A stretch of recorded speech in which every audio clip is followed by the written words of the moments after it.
to Ordinary Talk with a Twist. Hello again, everybody. I am Laura. I'm Brad. And we're so glad that you're back. Here, let's do this. We're so glad that we're... Hold on. Oh, here. One sec. Wow. Fizzy little sucker, isn't it? All right. Hi, everybody. Oh my gosh, it's been so long, and we're so glad that you're back. We're so glad that we're back. Absolutely. Holy cow, we think that it's been about a month since we vlogged, and we have a really great explanation, and I'll get to that in a minute. But thanks for watching. We appreciate all of your views from last time when our first guest host was here. Yep. We appreciate your likes and your views and your subscriptions, and please keep doing that. Yeah, and comment too if you would like to. Absolutely. Tell your friends, all of that great stuff. Tell your neighbors, tell people you don't like that much. Tell everybody. We want more people to watch. Absolutely. So since our last vlog, let's see, gosh, it's been so long, the Super Bowl occurred. That's true. Yep, and that was fun. A little concerning halftime show, but whatever, it is what it is. And so I do need to explain a little bit. I had some events in my life, which actually brought on a lot of suggestions for some topics potentially in the future. I unfortunately lost a pet, so that was hard. So I'm thinking about doing a pet therapy vlog. So if you or someone you know has a pet therapy dog or even a service dog, I would like to do a segment on the benefits of pets. So please comment or reach out and let us know. The other thing was that I lost a grandmother, and she was my last grandma, and she was near and dear to my heart. And so, you know, life happens, and it's okay, and it was sad, and She's this very sweet, beautiful lady. yeah. And it is sad. Yeah. So, but she's whole again, and she's back with my grandpa, which we're all very, very thankful for. So, so that's why we have been off and not able to tape for almost a month. So we're back at it. We're excited to be together. I'm excited. So I was kind of thinking about, you know, what to talk about, because again, there's so many awesome things out there that we could discuss. And I said, hey, Brad, I think I want to talk about sleep, because through all of this, you know, obviously my sleep pattern has been a little bit off. What do you think? And he's pretty easygoing. Well, and to be fair, this is a topic that is important to me, and I know for a fact I do not get enough sleep. Yeah. And we'll talk about the ramifications of not getting enough sleep, and we'll also talk about why I am an outlier as far as not getting enough sleep goes. Right. So, you know, everybody kind of has their own story about sleep, why I don't maybe get enough sleep. They can make excuses about sleep. And I feel like couples maybe struggle with sleep in their relationship. He snores, she snores, the work functioning, they get up early, they go to bed late, you know, shift workers. So we're going to kind of talk about different things that may affect your sleep cycle, and maybe give you some hints that you may not have known about before today, because that's the whole goal of Ordinary Talk with a Twist. Indeed. But before we continue on, what are you drinking tonight? Well, I am drinking a beer that I've never had before, and sometimes I just go to a store and I'll buy a single can of something because it looks intriguing to me. And this is Ska Brewing. This is their Modus Hopperendi. According to the label, it's 6.8% alcohol by volume. It is an IPA, and it is hoppy and delicious. I've had a couple sips of it now, but so far I've noticed a very piney, which translates to like a Western United States IPA to me. I like it. I haven't had the whole can yet. That'll change. But it's delicious. So that's what I'm having today. I think that the name Hopperendi. Yeah, I mean, a lot of the breweries like to get a little pretentious with the naming of stuff, clever, if you will. Clever. But this is very good. Mm-hmm. And, you know, I will say Ska Brewing, you know, New Belgium hasn't exactly jumped on board with sponsorships yet. So looking for that sponsor anytime. I'll drink 7 modus operandes in her next blog if you pony up with some sponsorship. Ordinary Talk with a Twist is available on YouTube, looking for sponsors. Tonight I am drinking your very delicious Angry Orchard, the crisp apple hard cider. It's good. It's refreshing. I'm really looking forward to some spring weather. Yesterday in Iowa was gorgeous out. It's like 62 degrees. Yeah, so I'm pushing for spring here, and so this is my come on warm weather push. So here we go. Cheers. Cheers. L'chaim. How about that? Moving forward, before we get to our topic of sleep and the benefits of good sleep, it's time for the bad Brad joke. All right. It's not so much a joke, just as an observation of life. I will say that from my house to the pub, it's a 5-minute walk. From the pub to my house, it's a 35-minute walk. The difference is staggering. Ba-dum-bum. So there you go. I made one promise the jokes wouldn't be funny, so I'd like to think we've continued with that. I love the Brad dad jokes. So what we are going to discuss, as promised, is sleep. And sufficient sleep obviously rolls into every other aspect of your health.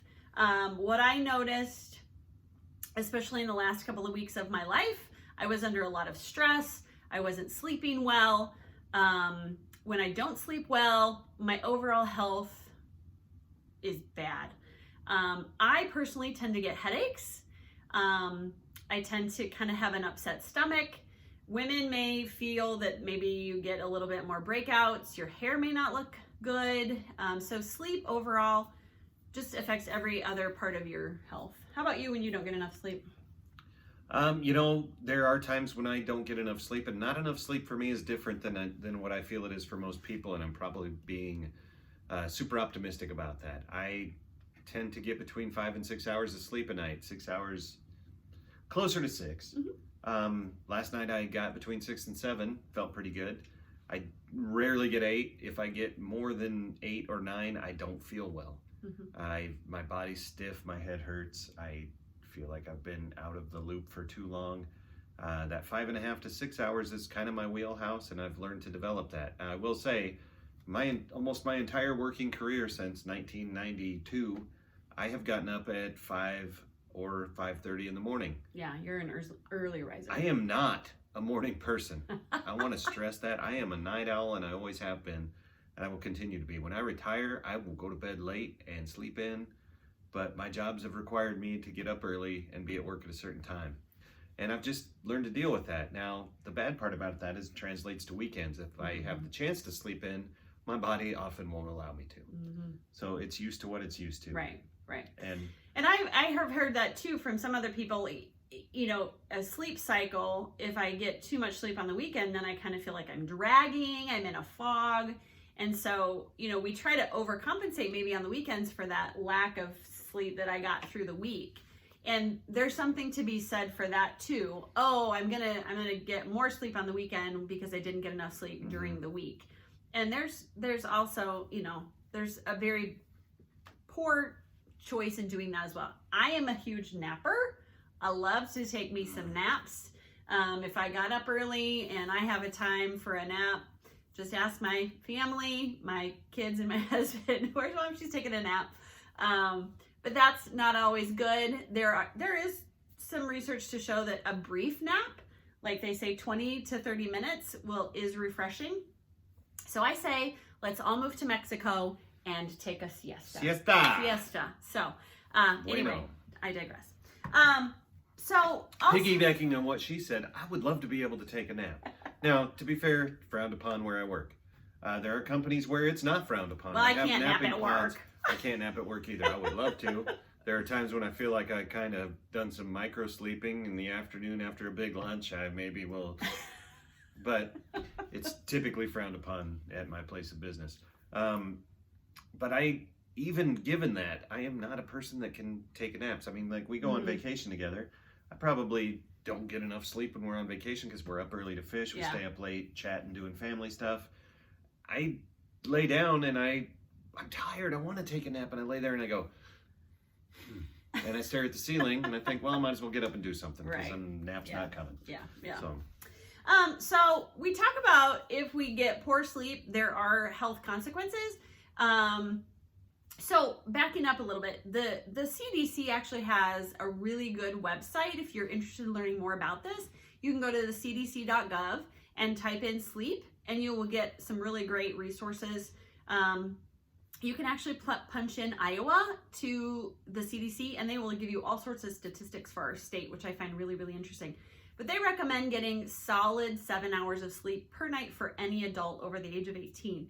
They actually have on their website too, for every breakdown of age, 0 to 6 months, 6 months to 12 months, what the average sleep recommendation is. So I find that to be very beneficial for those of you who have little ones out there. But we know that consequences of poor sleep can be such things as obesity, depression, what else does it say? Diabetes, heart disease. And so, you have to kind of think about if you're not getting stroke. Yikes. Nobody wants one of those. Nobody wants one of those. So if you're not getting adequate sleep, that you may be putting yourself at increased risk for even a worse medical condition. So, all right, let's keep moving on. And while she says that, and while I say I feel like I'm an outlier on that, I don't get 8 hours of sleep a night. It's very rare. Mm-hmm. And my blood numbers are good. My cholesterol is good. My pulse and my resting heart rate, my blood pressure, everything is good. Could I drop a couple? Yeah. But am I obese? No. So I don't know. I'm nowhere near in depression. So, yeah. And I think that there are statistics that will also show that some people function just fine on 5 to 7 hours of sleep. I think that what they're saying is poor quality sleep too. Those people who don't reach the REM cycle of sleep, that deep, good quality recovery type sleep where you're really refreshing your whole system. Those are the folks that we go, eek, you might be getting into those really concerning health. True, very good. And my quality sleep, I have this Fitbit Ionic. They are not a sponsor yet. Hey, hit us up. But it does tell me every night the quality of my sleep, and even though I don't get very much sleep, it's usually good or fair. I don't think it's ever been great, but probably that some of that is time-wise, and it does. And now, granted, it is not measuring my brain waves. It is a watch that measures my pulse. It tells me, though, based on my pulse, whether I am in deep sleep, REM sleep, or light sleep, or awake. And I know when I've been awake sometimes. Everybody is awake for microscopic periods of time when they sleep. And I don't always know those times, but I know I woke up early this morning. I went to bed a little early last night. I got between 6 and 7 hours of sleep last night. Yay me, that's a win. And I know I woke up early. Right. And given that, even though I don't sleep that long, it's not uncommon for me to wake up before my alarm goes off in the morning, like seconds before. I mean, my body. Yeah, I do that too. Yeah, and I think a lot of people do that. It is weird. It's like, oh my gosh, I would rather not. In 1 minute.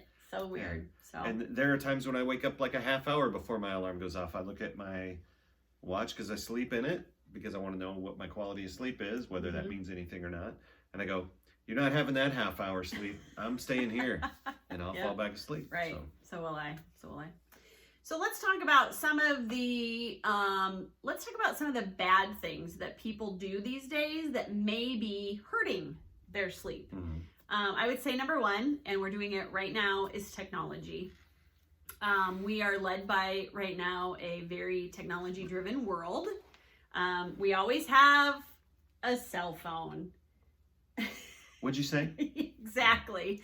We're married to these things. So put it away. Get rid of it in your bed. And I'm just as guilty, and my husband is just as guilty. We get ready to go to bed, and we're like, oh, we'll just scroll through Social media, we'll see what's going on. That's terrible. You need to shut your mind down before that. Blue light is a huge thing. In fact, our son was the first one to kind of bring this to light for us, that the blue light is kind of invading our eyeballs. So both of our children actually wear blue light glasses to help them reduce eye strain and headaches. So that's one of the things. It's probably something we could all benefit from. Yeah, absolutely. Now, I will say, when she says that, and I am guilty of using my technology, I have a reading app on my phone, and I read with it, but I have the background of the screen turned to black, and I have the words as they pop up turned to a very dark amber, and I turn it way down. It's almost really kind of hard to see,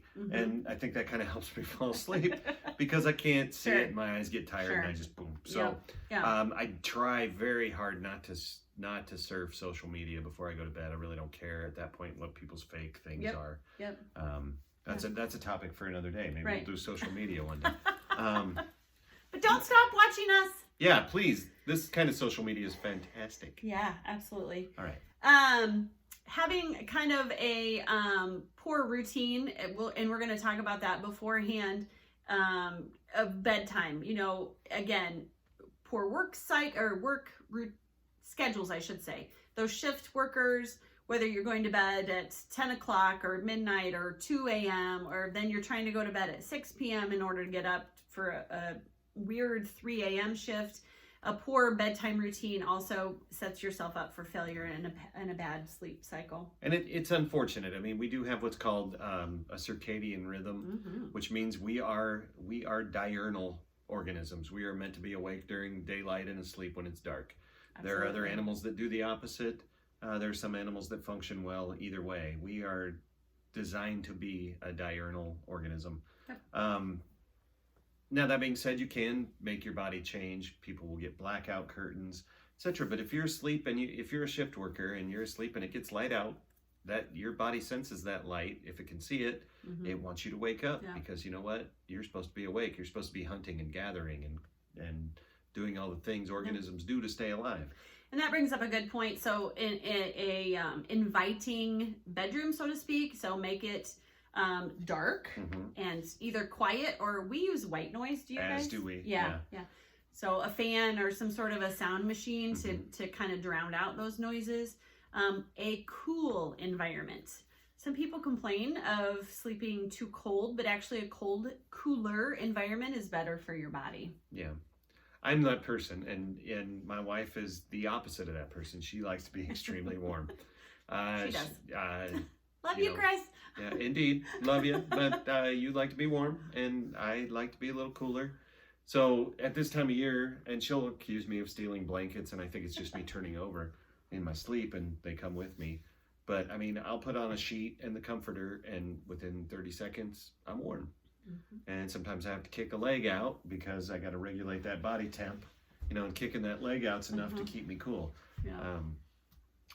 But if I'm too hot, I'm not going to sleep. Right. I've done camping things with my boys for Cub Scouts, Boy Scouts when they were involved in that kind of stuff. We've gone, and it's been like 180 degrees during the day, and the sun goes down. It doesn't cool down, and my son's in a nylon tent with lots of windows, and I'm in a surplus army canvas tent that has absolutely no airflow, and the sweat is just dripping off, and you're laying on a cot, and you just think, this is not going to happen. I'm just going to be awake tonight. Those days, I'm sad that they're over, but I am not sad that we're not doing them anymore. Right. But yeah, and too hot for me is a situation where if that's the case, I'm just going to get up and move to a different room and not cover up. Sure, you bet. One of the things is right here. This is a big culprit for not helping sleep, is not imbibing in alcohol prior to bedtime. Too much alcohol. I mean, there are studies that go both ways. Like 1 drink a day is really good for you, for your heart. More than that really kind of goes the opposite way. No matter how you slice it, the more alcohol you drink, the higher the risk of some cancers you're going to get. Now, that being said, we are all going to die from something. Heart disease is still the OG #1 killer in the world, and it's in this country anyway. I think in the world. Yep. It's heart disease is the one in prison that is selling cigarettes to all the other inmates. It's the boss. It's benching 350 out in the yard, doing multiple reps. Cancer works for heart disease. You can put all the cancers together and they probably don't match the number of deaths that people die from heart disease. Right. But people think, well, I drink a lot of alcohol. I go to sleep easy. I pass out. Oh. You do, but that's not quality sleep. That's being unconscious, which is different. And you don't sleep through the night. You wake up early. Once the alcohol wears off, it disrupts sleep. Yep. And it falls into a category that people like to refer to as like a stimulant. So caffeine, alcohol, tobacco also, those things can alter your mental status. Let me have another drink. Yeah. Hurt your sleep rhythms, I think is what she's getting at. But absolutely. Yep. So decrease caffeine, sugary drinks, even pop, even the Sprites of the world that are not caffeinated, just because it will raise your blood sugar, which also can alter your ability to maintain a nice, even REM sleep. All right. Let's see. Oh, how about let's go out and eat a big old carbonated dinner of pasta. Carbonated? Carbonated. Okay. Carb laden? Carb loaded. There we go. Wow. Well, what does your body do with carbs other than to turn them into fat? It spikes up that blood sugar again. Just talked about those sugary drinks. So avoid a big heavy meal late in the evening. Try to eat and drink early in the evening so that your body has time to digest those meals and beverages early. Let's see. Just checking out this. That is another thing that my family is terrible at. We have, I have my youngest child is a senior in high school. We have not had supper yet. It's check local listings. It's about 6:40 Central Daylight Time right now. I won't eat supper after this. I'm leaving to go help some stuff out with the local food bank to get stuff gathered up and dispersed to a different food bank. Yes. I'm not going to eat supper till well after 8 o'clock tonight. That's probably not the greatest thing. I'm not going to lie. And it probably does affect my sleep patterns to some extent. When he goes off to school next year, maybe my wife and I will start eating earlier. Maybe and that's hard. I mean, that's a frequent thing that most families... But we try to eat together. Right, yeah. I mean, a lot of families with smaller children feel that same pressure. You go to a ball game, what are your choices? Concession stand food, and you're doing that, at 7:30 at night. It's not good food. And your drink choices there are water and pop. Gatorade. So you come home... Which Gatorade, to be fair, is pop. Right. Unless you're getting the sugar-free kinds, which there's other stuff to go along with the artificial sweeteners, but regular Gatorade has just as much sugar as pop. You're not doing yourself any favors. So again, those are very hard times to figure out a healthy choice that you can have early, because either you're eating at 4:30 to 5 o'clock, or you're eating at 10 o'clock when your whole family comes home. So very hard to do, we understand. And I don't know about y'all, but I like to eat, and I'm not just going to have a salad at 9:30 because it's so much better for me. I'm going to eat whatever I made. Sure. And then it's going to be delicious. So let's talk about the things that you can do if you are experiencing some health troubles already. And we've hit all on the things that you're like, dude, I'm already doing that. What else can I do? So we talk about getting regular exercise, which we talked about in one of our very first episodes, which, I'm going to preach that till I'm blue in the face. Am I a good person at getting that done? No. Should I? Yes. So I think this is more for me than it is for you, the listener. So I'll get after it. Yeah. But get regular exercise, get that blood flowing, get that heart rate up, and try to lose that weight. But to go along with that exercise thing, exercising too close to bedtime, not a good thing. Right. Try to get that done earlier in the day. I think most studies have shown if you can get up early and get that exercise in first thing in the morning, it'll make your day way better. Right. I think we talked just a little bit ago. I get up at 5:30. I am not getting up earlier so I can exercise. I am going to sleep until 5:30. So I exercise when I get home if I have time. So avoid smoking is another big tip. I'm going to tell you this over and over and over and over and over. As a healthcare provider, I don't want you to smoke. Ever. End of story. Don't smoke. Smoking will increase your heart rate. It will also kill you. And you know what? You'll look cool. No, except you won't. But yeah. So just don't smoke. The other thing too is if you're smoking in bed, obviously that puts you at risk for different things like burning down your house. Yeah. Okay. Anyway, maintaining the healthy weight, regular exercise. Let's also talk about... It's Talking Heads song, Burning Down the House. Can you sing it for us? Burning down the house. A regular sleep cycle. Trying to go to bed at a regular time every night. You know, saying to yourself, I'm going to be in bed every night at 10:30 or 11 o'clock, and I'm going to get up every morning at 6. I'm going to do it. I'm going to keep myself on this pattern, whether it's the weekend or not, and seeing how you feel. Set a goal that you're going to do that for a couple of weeks and really see how you feel. It's a great idea. Okay. If you want to take a nap, limit it to 20 to 30 minutes. See how you feel after that. Keep a journal. Write down those times of when you went to bed, the next day, when you got up. Keep a log of what you eat and what you drink. I'm a huge log person. And that way you also are accountable of what you put in your body. So, all right. Mattress. How long do you think you should keep your mattress in your house? I don't know what that says it should be. I know that my wife and I kept our first bed for, I think I got it about 2 years before we got married. And we kept it we kept it probably almost 25 years, give or take.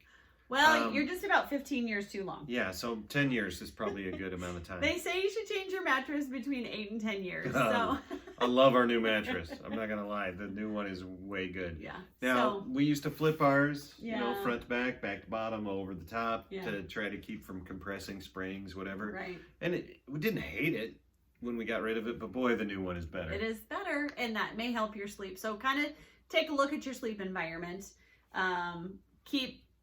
Change your sheets, get better sheets, cool environment, get a nice mattress, blackout curtains, make that noise, the white noise in your room. Turn off the TV, turn off your phone. I never believed in the sheet thing. I'm just going to tell you right now. And then, we got 1,000 thread count sheets as a gift. I am not going back. We have like 4 sets of 1,000 thread count and above sheets. They are more expensive. Yes. There is more thread, but it is like sleeping on the fluff of angel's wings, and I will not stop. I'm gonna have to give me some of those. I'd like to sleep on an angel's wings. Let's talk about medications. Obviously, I'm in the line of medications, supplements, over-the-counter medications, and prescription medications. Have you ever heard of any supplements that people take, or do you know of any? Well, I mean, melatonin jumps immediately to mind. And I used to take melatonin in the past. I recently started taking it again. I was at Costco and I thought, you know what, my brain has trouble shutting off at night, for whatever reason. I know there's some conflicting studies as to whether melatonin actually helps you fall asleep. It is a chemical your body makes on its own to help you fall asleep, or as you're falling asleep. Whether it helps or not, I don't think the science is clear on that. I do know that I've been taking it for about a week. I've been falling asleep a little better. My brain's been shutting off a little better. Whether that's a placebo or whether that is accurate, I don't know. If I really am worried or in angst about something, melatonin is not going to make me fall asleep. I can prove that. It's happened in the past. I was taking like 3 or 4 pills, trying to think like I'll just keep pounding these and I'll fall asleep. It doesn't work like that. It's not a drug. So I will tell you that we prescribe melatonin at my place of employment, and we do that for people who obviously need a little bit of help with insomnia. We also do that because it is, number 1, a occurring substance in your body. Number 2, it is not a controlled substance. Right. It is not addictive or habit forming. And so we do that for our patients. It is where we start. So I would recommend that as something that you could do for your sleep. There also is an over-the-counter product, Unisom. I actually tell people to use Unisom. It is also not habit forming. The benefit with Unisom is also it's the same chemical, if I'm not mistaken, the same drug that's in Benadryl. So A cousin too. Mm-hmm. So you will also get a little bit of an antihistamine benefit from it. Benadryl makes some people fall asleep. I know it makes babies fall asleep. That's night-night juice when they're little. But we're not promoting No, to give that not to at your all. baby. Don't drug your kids, please. That's don't horrible. Drug your child. But sometimes when they're sneezy, you give them a little Benadryl and they fall asleep. Some people that has the opposite effect on it. I think they're rare, but Benadryl is a stimulant to them. So the other things I've heard too is lavender. Some people really believe in the power of essential oils, and so lavender is something that people really believe in. I like the smell of lavender. it's a lovely smell. It is lovely. I guess I've not really said, I don't actually have any problem falling asleep. You could ask my husband. He will tell you that I fall asleep mid-conversation. Not because he's boring, but because I am tired. He's a little boring. I love you, honey. So at this point in my life, I don't take anything or don't need anything to go to sleep or help me fall asleep. I do actually have some lavender lotion. I just enjoy the smell. But I have heard that helps a lot of people. So stay hydrated. Very important. And also too, if you are suffering from anxiety or depression, that there may be an underlying mental health issue that we would encourage you to be seen about. So that's true. And I could probably benefit from some of that, quite honestly. Some techniques. Yeah. Excuse me. There's I know there are people who can do self-hypnosis and make themselves relax. You bet. And fall asleep. I know there's a technique where you can try to lay in bed and one after the other try to relax the muscles starting at your toes in your body, and most people don't make it to their knees. Yep. I've done that, and I've made it all the way to the top of my head and back down and started back up again and just got up because it's too long and I'm not gonna another good thing, if you're laying in bed for more than 20 minutes 30 minutes and you can't fall asleep, get up. All you're gonna do is toss and turn and but don't turn on the TV. Yeah. Get up, maybe read a book. Do a puzzle. Yeah. Do anything else. Lay on the couch. Sometimes just a change of scenery is enough to make it better. Yep. I will do that from time to time. Absolutely. Now, my wife will tell you that I don't have trouble falling asleep. She's not right. There are nights when I do not fall asleep well, and she doesn't know it because I get up. Yeah. It's not very often because I don't sleep that much, and I usually sleep pretty well. But there are nights where I just can't do it, and it really helps. So on that note, we hope that you have found this episode of Ordinary Talk with a Twist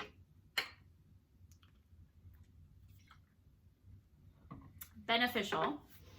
We are so happy to be back and apologize for the long delay between episodes. We'll try not to do that to you again. We hope that we don't. We know you've been chomping at the bit waiting for the next episode. Twiddling your thumbs, watching YouTube. So, if you have any comments or questions or suggestions on topics, please comment below. Somewhere down there. Subscribe. Please subscribe. Tell your friends. Tell people you don't like. Or that Tell you love. everybody. And we are so happy that you're back and that we're back. So thank you all, everybody. Have a safe and happy night. Toodles. Here's to you.